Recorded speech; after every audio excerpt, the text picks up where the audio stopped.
The dead man in the coffin could actually identify his killer. Even more bizarre, the moment the deceased sister publicly claimed her brother was murdered, she sealed her own death sentence. What seemed like an ordinary family funeral became a serial killer's hunting ground. Just as the seeds of truth began to sprout, they were ruthlessly cut down by an axe. What's even more chilling, the killer was sitting right there in the church, mourning with everyone else. So when Detective Jack stepped into this family, he found himself facing not just two corpses, but the darkest abyss of human greed. In this bloody game of inheritance, everyone is a hunter, and everyone is also prey. Just yesterday at the funeral, he witnessed a bizarre case unfold before his eyes. The deceased, Tom, was a close friend of his late father, a childless bachelor who had amassed considerable wealth and recently passed away from illness. However, just as family members gathered together, secretly calculating how much inheritance they would receive, Tom's youngest sister Lisa made a shocking statement, claiming her brother was murdered. At these words, everyone froze in place, unable to understand why this relative they hadn't seen in years would make such an assertion. But in the next moment, everyone returned to normal. The reason was simple. Tom's sister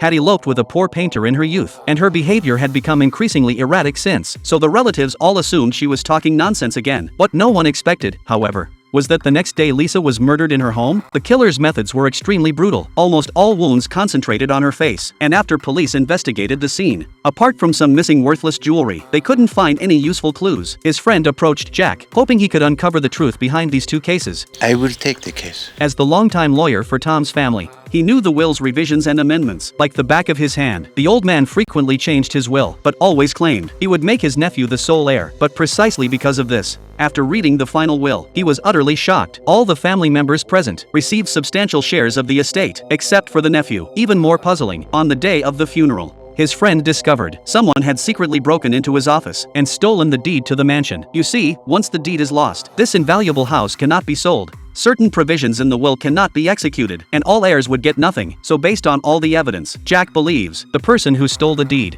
and the killer who murdered Lisa are the same person.